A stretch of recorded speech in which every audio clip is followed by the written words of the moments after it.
playing. Wemby's not. Charlotte with a matinee tip at Red Hot San Antone. Pick things up first quarter. Spurs already up a dozen. How many times per game, Trev, do you think opponents just throw up their hands? Bro, whatever. Every trip down. Every trip down, bro. Dumps all over poor Grant Williams, who's trying his darndest. And then gives him the old Toto Wolff smirk. Facial expressions everywhere, and it's the Frenchman's fault. A minute later, poor Kobe White gets his. Watch Wemby block this off the backboard, then catch it. He said post-game the goal is to catch it. Sometimes you can't do that. So plan B, throw it against the backboard. Kobe White.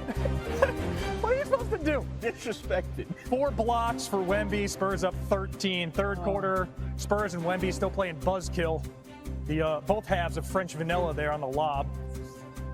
Wemby to Luke Cornett, throws it down. Keldon Johnson can't believe what he just saw and was asked about Wemby post-game. Best player in the world, MVP. If anybody else got anything to say, come holler at me. Clearly, Wemby was sitting. Yes. To make sure. I mean, he's making everybody go on their feet. Wemby just is going for bingo, catches the lob, throws a lob. And then here returns a favor to Stephon Castle. Wemby, an absurd stat line. 32 points, 12 rebounds, 8 assists, 4 blocks. Spurs have won 17 of 19. Wemby, what's next? Right now in my mind is taking great care of my body, because I also want to win the MVP and the Defensive Player of the Year. So, I'm trying to press the gas now from now on until the end of the season. Really take care of my treatment, take care of my sleep, take care of my routine, and show up for my team. Might not win MVP this year, but that was an MVP moment. Sacré bleu for the young man from Metropolitan 92. They're a serious threat, absolutely. Number one, their defense gives them a chance to win any game. So even a game that they don't have their best stuff, like Wembanyama didn't have his best stuff offensively, they are so strong defensively with their perimeter guards, and then Wemby defending the paint, and they've got good backups to him that can somewhat continue to keep them playing the same style of defense. Obviously, they won't be the same without him out there, but they'd have to change styles when he doesn't go out there. And so, look, you have notes in the history of the league. If you have a defense, you have a chance. If you look at the top 3 defensive teams in the league right now, it's San Antonio, it's obviously Detroit, and you look at teams like that. Like, if you can defend, you have a chance to win every game. And one of the things you see, Stephen A., with young teams is you sometimes have to sell them on the need to defend. This team wants to defend. And so if you're talking about the idea of a team that's never won a single playoff game as a group, forget about the idea of winning 1, 2, 3 playoff series. The first way you can convince me that that is possible is that they defend, and this is what they do. You know what, Wemby? I was hesitant to go here, but I'm going to agree with you. The fear that I see Wembanyama instilling in oppositions on the offensive side of the floor is real. You see cats driving to the basket with their head on a swivel. Where he at before I put this shot up? Because he's everywhere. And it's gotten to a point where Wendy knows this, Wembanyama is sitting there lurking, and he's actually faking it. Like, he's acting like, he might turn his head, have his back turned or whatever, making you That's think exactly that you right. don't see him, baiting you into right. going to the basket, because he has every intent of swapping it into the stands or pinning it to the backboard or something. This is the kind of stuff that he's doing. And what's great about all of these other guys around him, whether it's Vassell, it's Castle, it's De'Aaron Fox, whomever, Harrison Barnes, who obviously is a veteran and has won a championship, no matter who you pick, they feed off of him. They're playing along with him. They're a part of it. It's not like he's doing this as an individual. They're staring offensive players in a particular direction, knowing that he has every intent of covering them. Schematically, Coach Johnson is doing a great job with these guys, got them in tune with one another. So that's what they bring defensively. Here's where it gets interesting offensively. Houston doesn't have a point guard. Obviously, Jamal Murray is an all-world player and a champion and a first-time All-Star. He deserved it years ago, but he's gotten it this year, etc. And we know that Shai Gilgeous-Alexander in Oklahoma City bring that to the table. The Spurs having De'Aaron Fox is a big damn deal. This man can score in bunches any damn time he wants to. But he also gives it to you. He gives you some effort defensively. Here's the biggest thing. He knows how to run a damn team. He knows how to calm the storm. He knows how to get your offense, structured. He knows how to create spacing. He knows how to do all of these things. And he's an all-star himself. And so when I look at it from that standpoint, so you got shooters, you got athletes. You've got a collection of individuals who have bought in defensively because they're anchored by the premier defensive player in the game, who's going to win Defensive Player of the Year, by the way. He's going to win Defensive Player of the Year, right? So you got that going on.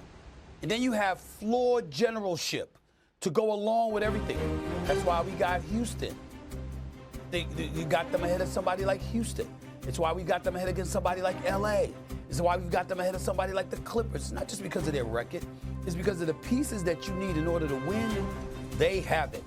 And that's what I'm looking at. The San Antonio Spurs are a legit title contender right now.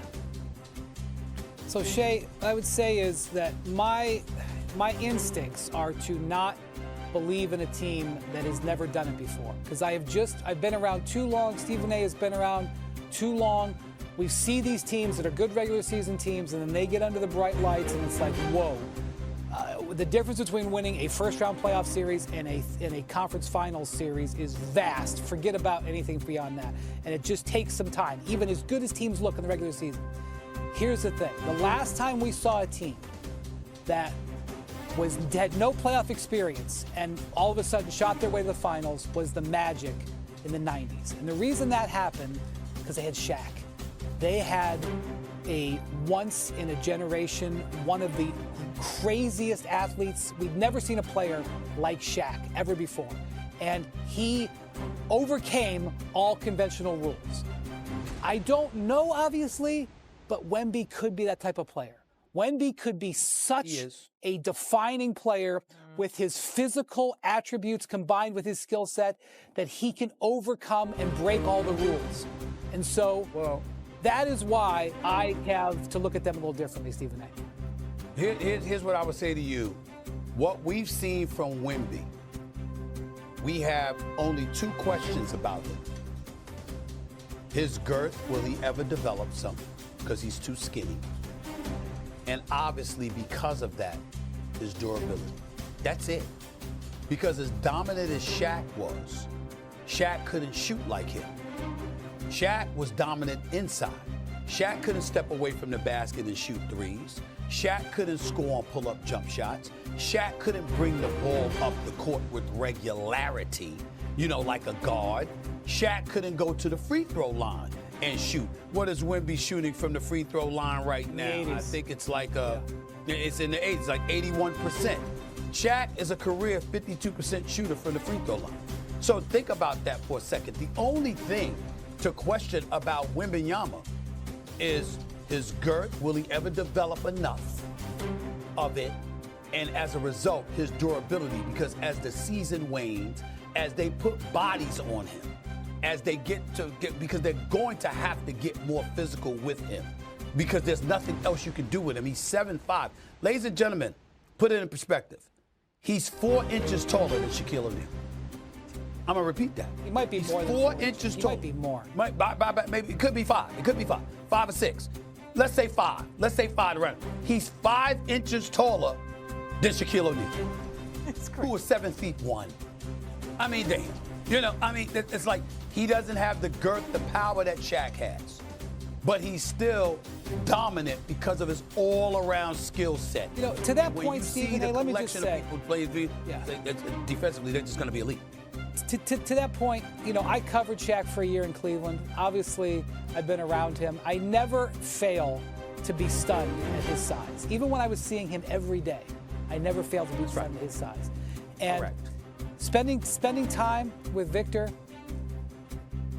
I never failed to be stunned at his size. And here's the thing, like the fastest way to piss Victor off is to talk about height. That's why he doesn't really want his exact height out there. And if you bring it up with him, he instantaneously is like, I don't want to deal with this, because he doesn't want to be defined by his size. But let's be honest. He wants to be defined by his skill.